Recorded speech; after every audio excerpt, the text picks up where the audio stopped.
Blog Talk Radio.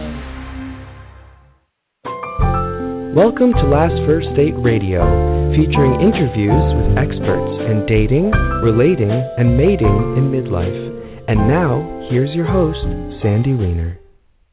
Hello, everybody. Welcome to Last First Date Radio, the place to be for creating healthy, lasting relationships in midlife. And today I am going to be speaking with confidence and empowerment coach, the founder of The Joy Junkie, Amy Smith, about how to stop the cycle of people-pleasing. I don't know anybody who's a people-pleaser, but I know that this is a topic that is so important for all of us. Pretty much every single woman who comes to see me is a people-pleaser or a reforming people-pleaser. I certainly am, and I know the dangers of people-pleasing, and one of the main reasons that it is so toxic to us is because we give up parts of ourselves to make other people happy. And part of this journey to finding love is really knowing what makes you happy. Because when you come from that place of internal joy, it radiates out into the world and you become magnetic to the right partner. I just got finished Sunday giving a workshop with this amazing woman, Saida Desolé. She is a sensuality, sexuality expert, and I reached out to her after she was on Last First Date Radio. So if you look up her segment with us, I'll put a link to it in the show notes. I just love how she empowers women through sensuality and sexuality and reconnecting to our feminine. And we did a workshop for highly successful women who have success in all areas of life but their love life. And it was so powerful. It was a full day event, 6 hours, and boy, we went deep, and it was delicious. So I'm excited. I'll be posting the replay as an evergreen product on my website soon, so look for that. And my whole thing is that I want you all to become women of value. A woman of value knows how to speak up, show up, stand up for the things that are important to her. And every week I bring a tip on how to be a woman of value, and this week's tip is let go of toxic people, which is pretty tied into the people-pleasing theme. We need to really stop letting toxic people into our lives. And for every one of you, toxic is going to be a little different. There are some basic toxic guidelines, but somebody who's toxic to you is just taking all your energy. They're taking and not giving. They are abusing you in some way. They're unkind, ungrateful. There's no room in life for that. So let go of that crap, really. Enough. So before I bring Amy on, I just wanted to give a shout-out to my private Facebook group, Your Last First Date. It's an amazing group, I have to say. Even though it's mine, I'm going to pat myself on the back because we have grown this group to about 2,500 women. And unlike a lot of groups that have single women in them, there is no cattiness allowed. There is no bitchiness allowed. This is a kind, supportive group, and I would love for you to join us if you are single and over 40. So if you want a positive, supportive group that you can feel safe in, come to Your Last First Date. All right, so episode 314, How to Break the Cycle of People-Pleasing with Amy Smith. Let me tell you a little bit about Amy. She is a certified confidence coach. She's a masterful speaker and personal empowerment expert. She's the founder of The Joy Junkie, and she uses her role as a coach, a writer, a podcaster, and speaker to move people to a place of radical personal empowerment and self-love. I love that. I love the word radical. She helps people find their voice, like me, and she's highly sought after for her uncommon style of reverence, wisdom, and humor, and she was featured on Fox 5 San Diego and yourtango.com. So welcome to the show, Amy. Yay, thank you so much for having me. I'm excited to connect with you. Yeah, so great to connect with you. I just felt when you reached out and your team reached out to have you on the show and I checked you out, I was like, oh, yes, have to have this woman. She speaks my language. So let's first talk about you, because I always like to hear somebody's story of why they do what they do. So what inspired you to become like so immersed in confidence and personal empowerment? What's your story? Yeah, I think that really kind of came to a head when my father passed away, actually, in '07. And I had grown up, to give you a little context, in a very, very dogmatic, born-again Christian family that was, in retrospect, now that I've unpacked a lot of stuff around that there were a lot of kind of cultish elements and a lot of motivation from guilt and fear. And, one of the things that my mom and I have had in opposition, since my father's passing was that I'm very open that I no longer subscribe to the religion from which I was raised, which for so many people, like, you don't tell your parents that. Like, you just kind of bow your head and you pray and you just do the shit you're supposed to do. And I did that for so many years. And the day of my father's funeral, I had actually performed mortuary makeup on his deceased body because I have a background in makeup artistry. So I did makeup on him for his viewing and spoke to a crowd of about 200 to 300 people, for his eulogy. Had a very taxing day, as you can imagine, and so my mom finds it the very perfect opportunity to tell me that she feels that because both my brothers and myself are not kind of, quote, walking with the Lord or, subscribing to the faith that we grew up in, that she feels like she failed as a parent, and so she tells me this that day. It just feels like we failed. And I was kind of like, okay. And so the only thing I could kind of muster at the time is I said, you probably should not say that to a child. And, that's kind of all I could kind of muster at the time. And, in my mind, I'm going, are you kidding me? Are you kidding me? I'm the kid who has been working since I was 14. I got married when I was 20, and I put myself through college, and I've been on my own and completely independent and just did my dead father's makeup and spoke, and I'm a failure. Let me just get this straight. And so what I realized at that moment, Sandy, was that there was kind of this choice, right? Like it was either I choose to make her happy at a severe cost to me, as in I would have to be incredibly inauthentic. I would have to profess to believe in something that was incredibly counterintuitive in order to satisfy her. Now, I don't think a majority of our situations are that dire, right? But I do think that there are some, like that do I go on the second date if this is a total hell no? Like, no, you don't keep going for potential. You really listen to yourself about, does this feel like a good expenditure of my time? And if it's a total hell no, you don't say yes just so that you make that person happy. Right? Like it's not working. But we do have these few isolated situations, I think, could potentially be for people who are either coming out of the closet or maybe asking for a divorce, if any of you guys have been there, where you have to choose. Sometimes when you go through a divorce, that person doesn't want it. The other person doesn't want it. And so we go, I'm hurting something. I'm inflicting pain on someone. Who am I to do that? Instead of owning that what you're actually doing is you're saying, oh, I get it. In this scenario, if it comes down to I either choose you or I choose me, I choose me. And that was the scenario for me that I kind of went, there are those ultimatum times, and I'm going to choose me. And if that means that I have a mother who will forever be disappointed in me, then that's okay. Like, I'm going to allow that burden to be hers. And that took me a shit ton of time to be at peace with that, right? Yeah. I totally hear you on that. That was the impetus for me.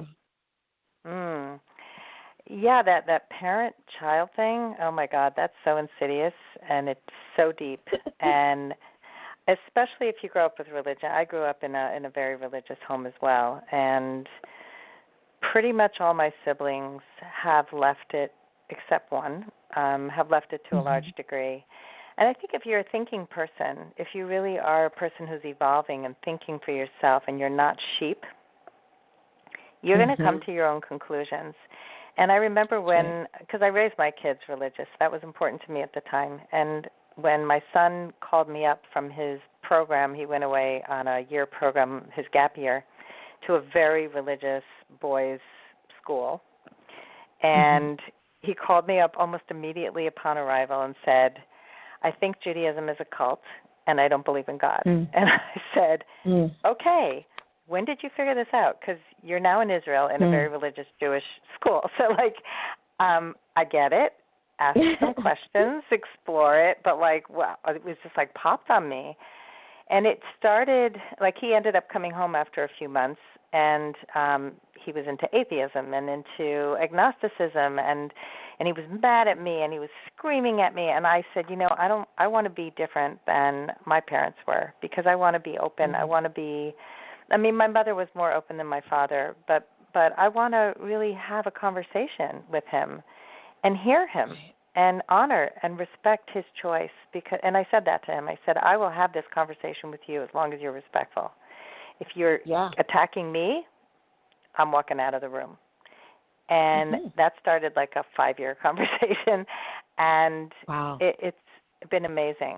So I totally hear you. I know this is a tough thing for a lot of people, but it's so important as a parent, if any parents are listening, to honor your children's choices. It's not, we don't win prizes for having them be our clones and follow our path. Our path is our path.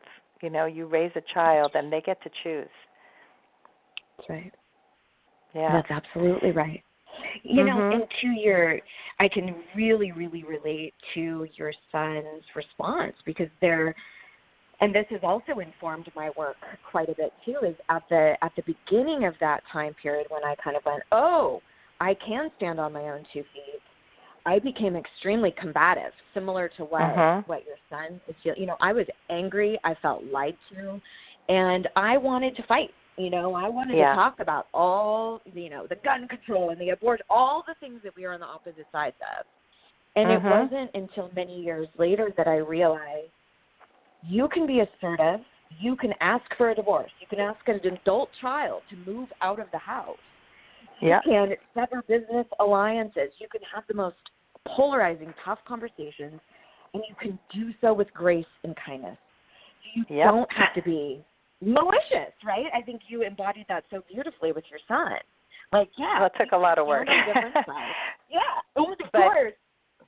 But what you're describing and what he went through and you went through is a very typical arc of going from feeling suppressed and feeling out of touch with who you are and out of alignment to, like, I'm angry now. So a lot of women who speak up, and like with this whole Me Too movement, a lot of women found their voice, but they didn't have the words or the way to talk about it in a way that stayed connected. It was too full of rage. And so I saw that a lot. I saw that we have a need to teach people how to communicate more effectively, how to set those boundaries with grace. You and I seem to have a lot of the same objectives and missions here, but I think it also comes from having been through that, having felt silenced, having felt that your voice was taken away. But to come back full circle and to say, okay, I'm confident enough in who I am. I don't need to do this with anger. I can have grace. I can have a sense of centeredness. So talk about the steps that you went through to get there, because we'll get to the people pleasing thing, because that's part of this whole thing, is that we people please because we don't know how to take care of our own needs. But so talk a little bit about what your steps that you went through to get to that place of more centeredness and calmer. Yeah. Well, it's interesting because the point that I went through about 11 years ago when my father passed, that was when I decided silence no more, right?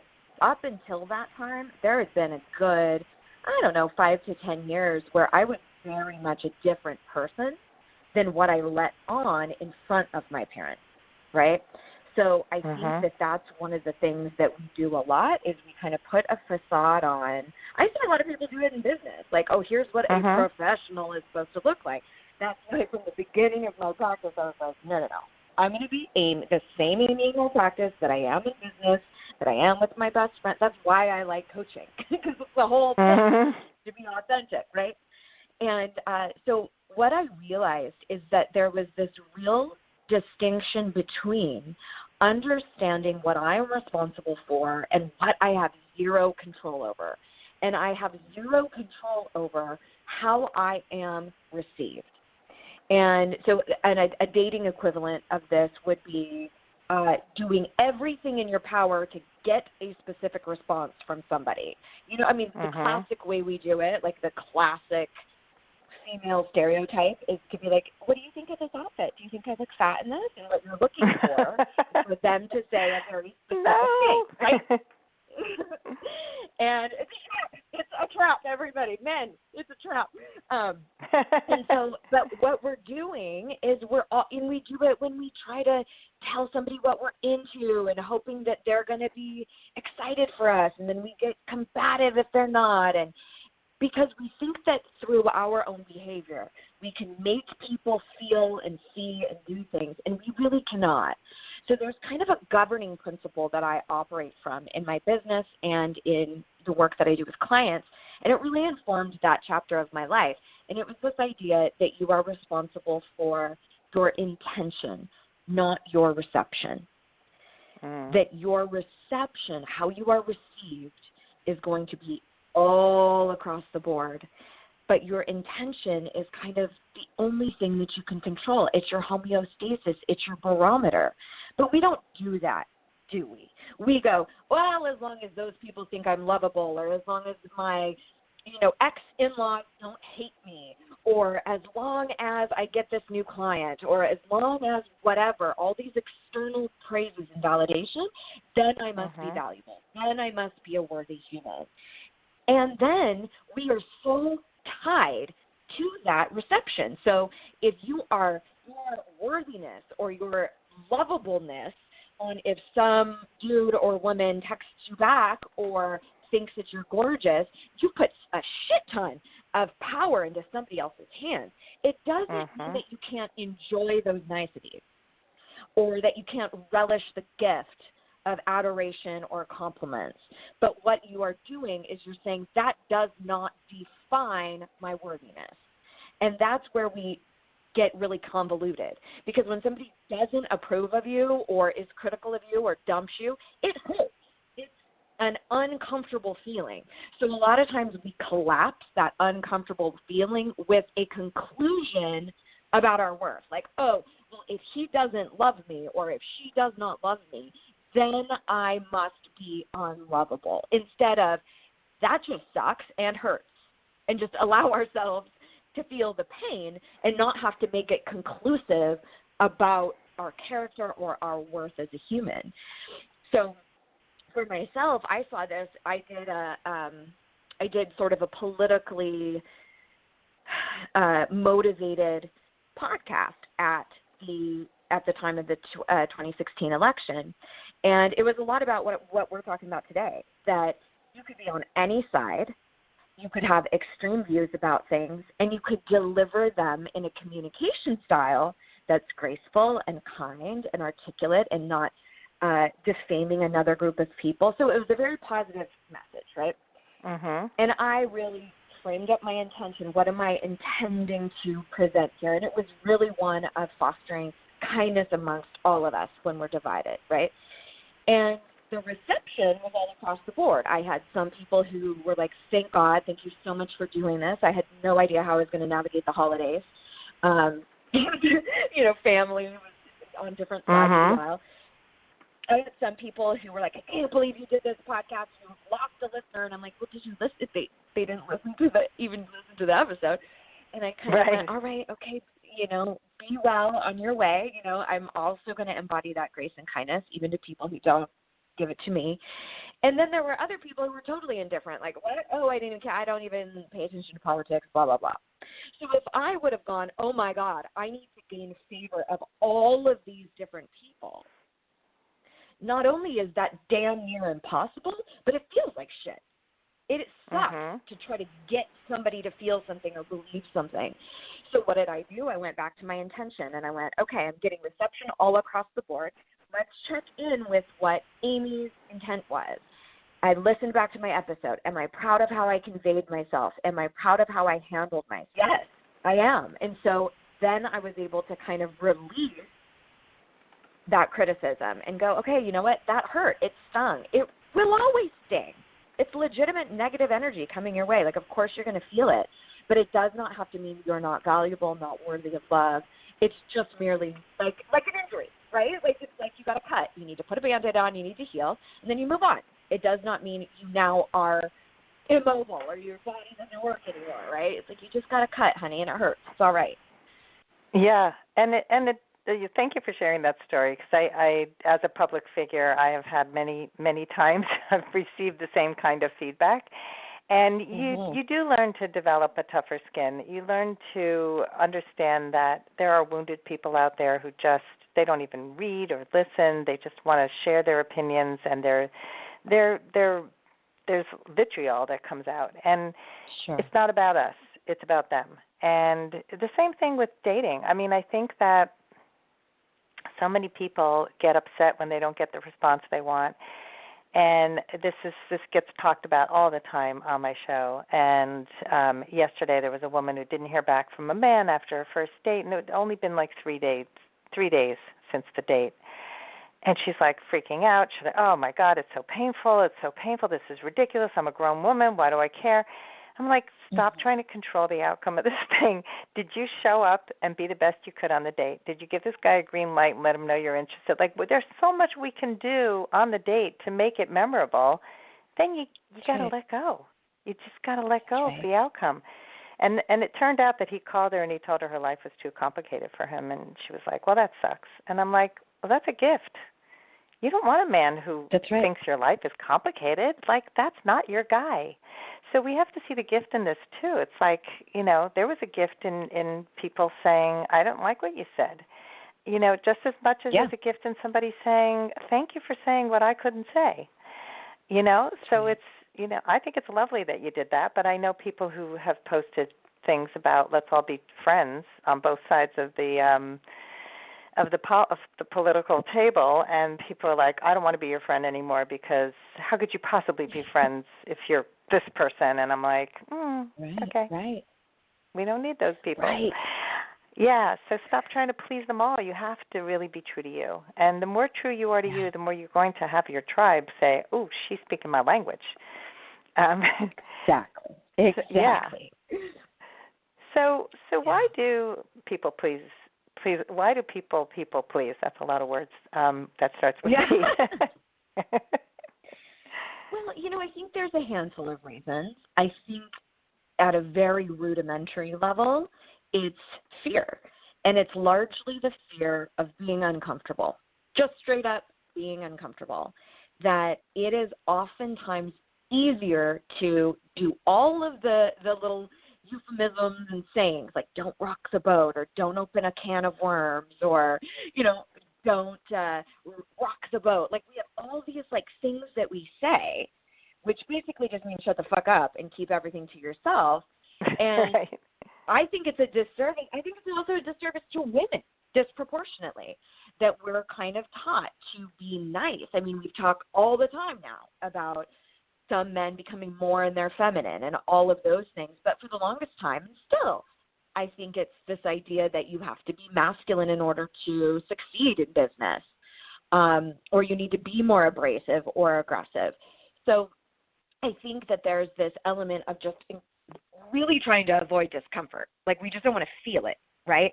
So I'll give you an example. I do some community theater sometimes in my spare time, and I was around one of the other castmates, and he was laughing at a meme on his phone that he wanted to show to me. And he's like, oh, my God, Amy, check this out. This is hilarious, right? He's laughing.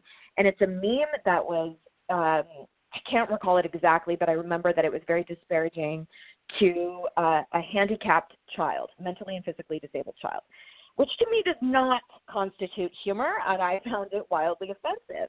So in that moment, I had the choice, right? This is not a religion that my parents grew up in, sort of people-pleasing situation. This is, does my silence make me a liar? And in that situation, yes, if I would have been complicit, if I would have been like, ha, ha, ha, and walked away, my silence, my inability to stand up for my own integrity would have made me a liar, that I thought that was funny through my actions. So I said, you know what, I actually don't find that funny. I find that pretty offensive, and I would just appreciate if you don't show me that in the future. And I walked away. So I think that in that moment that person is like, like looking at you like, wait, oh, what? Or they might even get mad at you and lash out. We want to avoid that uncomfortable place. And justly so. I get it. It's not fun to be uncomfortable, right? I mean, think of how many of us would have a rockin' bod if working out wasn't uncomfortable. Right. But it hurts, and things are sore, and you're out of breath. And it's the same way with our emotional intelligence, right? Like we don't want to feel shame, embarrassment, uncomfortable, sadness, all of those things. So I think that's one of the biggest reasons is we just don't want to feel that. I think there's also another idea that we've all kind of collectively bought into. So check in if this is you, but it's the notion that if I give voice to something, if I speak up, then I'm actually being a dick. Like I'm being mean. I'm being a malicious human. I'm ill-intended. Or I'm purposely trying to inflict pain on someone. That's the whole, conundrum of knowing you want out of a relationship, right? And, I'm sure people listening have gone through divorces where it's like, that by saying that's what you want, there may be somebody else who's feeling something painful. So we take that responsibility and we go, that must be that must be something I need to carry and caretake for. Similar to what I was saying about my mother. Like I could choose to cater to her, or I could allow her the responsibility to carry her own opinions and know that my intention is not one of malice. Mine is not ill-intended. It's one of authenticity. It's one of kindness and compassion and grace. And I do that also by not knocking down her faith and what she believes, by extending her the same treatment that I want to be treated with. So that's kind of to answer your question. We don't want to be uncomfortable, and we're bought into this fallacy that we're responsible for other people's opinions and feelings. Yeah, well, that's codependency, and it's also, there's a tendency, and we talked about this on Sunday at my workshop, that women often step in to fix men. Like, I've got it. Like, I'm gonna tell you what to do. I'm gonna help you problem solve, which is extremely annoying and emasculating when a man has a problem. Or even women can't stand that either. For the most part, we're not looking to be fixed. But the way to change that is to, first of all, don't do it yourself. Like, really, your presence, you're being there, you're being a support is enough. It's more than enough. And just being that safe container for somebody is huge without opening your mouth and trying to fix it. Because what happens is, and this is a very big problem in dating, especially after 40, that women end up attracting these mama's boys who want to look up to them as their mommy. And then the women are so turned off. And so it's like, you want to change that, you've got to stop showing up as the fixer and as the person who has to manage the emotions of somebody else. So it's something that it goes into every area of your life, and it affects every single aspect of your life. If you're managing your clients in a way that is over-managing, which I know so many people do, and then they get resentful. So it's such a huge thing to really get authentic, to really get clear, what's my intention, and I loved what you said before. I'm going to try to find it. Does my silence make me a liar? I love that. Because often we think, well, we just don't want to speak up, we don't want to rock the boat. But it is saying, just be quiet, shut up. Like, don't have, because it's viewed as conflict, and it's not necessarily conflict. Right. We make it conflict, or we make it non-conflict, And I had somebody ask me to pick my brain over the weekend. Somebody who I don't even know well who wanted to, quote, pick my brain about my business. And I had to think of a very boundaried, kind way to tell him to go screw himself. And, so basically I said, I appreciate that you want to take me out to dinner, and that I'm very flattered that you admire how I do business. And what you're asking for sounds like a business consultation, and that's a paid business consultation. And I actually don't have any time in my calendar for that right now. So thank you so much, and best of luck. Yes. Goodbye. Perfect. I don't really care how. Beautiful. Yeah, I said it right. I mean, in the past, I would let people pick my brain, and then I would get pissed off at them. So we create our reality here. Like, don't let people pick your brain, and you don't have to say, well, screw you. You can say it in a kind way. Yes. So, oh my gosh, yeah. So if you can share one nugget, like if somebody's asking for a favor and you want to say no, can you share like how you would handle that? Ooh, yes. So my number one tip, especially if you're a chronic yes man, yes woman, or you're what in California we would say the totally girl. Oh, totally, I'll totally come to your rescue. If that is you and it's almost the knee-jerk reaction to acquiesce, my biggest tip is find a phrase to buy yourself some time. So start with something like, how soon do you need an answer? Or, you know what, I'm going to have to get back to you on that. Or I need to look at my calendar. I'm not sure what I have going on. Or you can start with gratitude. Like, thank you so much for thinking of me. Or I so appreciate you reaching out. Let me see what my schedule looks like. All right? So that's one element. But I want to, you guys out there, if you tend to be on the edge of where you go, oh, you know what, I have a Beyonce concert that weekend, and you're just lying in your seat because you know you're just going to binge out on Netflix all weekend.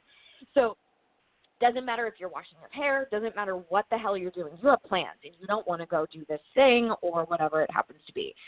And I start by telling people, you know what, I'm going to actually have to decline, or I'm not able to make it, or I'm not able to come through. So hope that you can understand. I truly hope you can understand. Thank you again for thinking of me. But what I do not do is I do not lie and make up some excuse about something that's not true. So that's another challenge. Challenge yourself to not lie. And the other is don't over-explain yourself. They don't need to know what your plans are. They don't need to know. You don't need to justify that you're not available. And the reason why these little elements are important is because they send a message to your subconscious that what you want and what you need and your opinion matters, that it doesn't need a big explanation. And it can if it's like your best friend or something like that. But just know, like, that's up to you. You don't owe anyone anything, especially if they're asking for something from you, right? Like, they're responsible to fill that need. So, I love that. Time. Yeah, there's a lot of, I'm so sorry, and the explaining, I'm like, no. You say sorry if you made a mess. These are great tips. I mean, just buying yourself time, because that auto yes that comes out, it's like, oops, I just said yes to something I didn't want to say yes to. So giving yourself the time by having these handy, we call them boundaries, in your back pocket, it's there. You can pull that out at a second's notice because you're used to saying these phrases, so I love that. And declining with grace. You don't have to explain. I mean, I just declined something by email, and I just said, thank you so much for thinking of me, and maybe next year think of me again. Best of luck with what you're doing. That's all you need.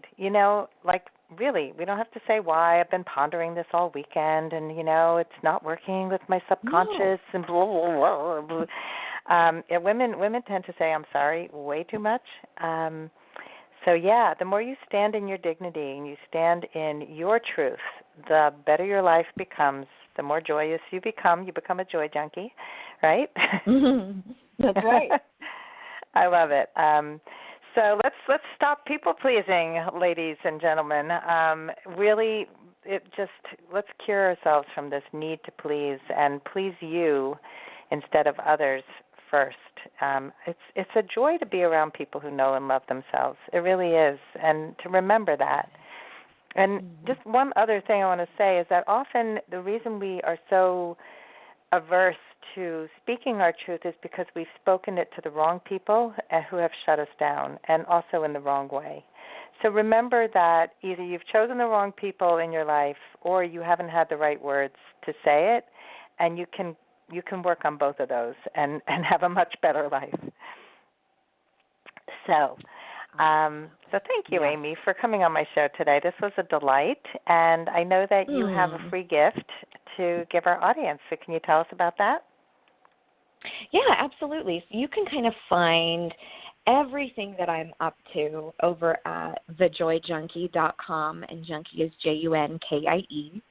And right there on the front page, you'll see an offer for an e-workbook and audiobook that I have that are more of these sorts of concepts of 9 different specific challenges that you can actually get into action around in order to cultivate more self-confidence, more self-love. And you'll see it right there when you first go to the page. I, too, have been podcasting for over 5 years, so I thought it's a show you guys can come and listen to. But that's kind of the hub of everything that I do. And I would just be honored if people want to come over and hang out. Awesome. Well, check out her podcast because it's awesome. It's really great. I love it, and I think you will too. Oh. So thank you, Amy, for doing this amazing, powerful work in the world, and best of luck to you, and continue empowering people. Oh, thank you. You as well. It's been such a blast. Thanks again. Thank you. You too. So thanks, everybody, for listening today, and I hope you all go on your last date very soon. And if you love this podcast, please do us a favor and go over to iTunes or wherever you listen. We're everywhere. And rate and review us because it helps more people find us, and that would make me so happy. So have a fabulous day, and I'll speak to you next week. Bye-bye.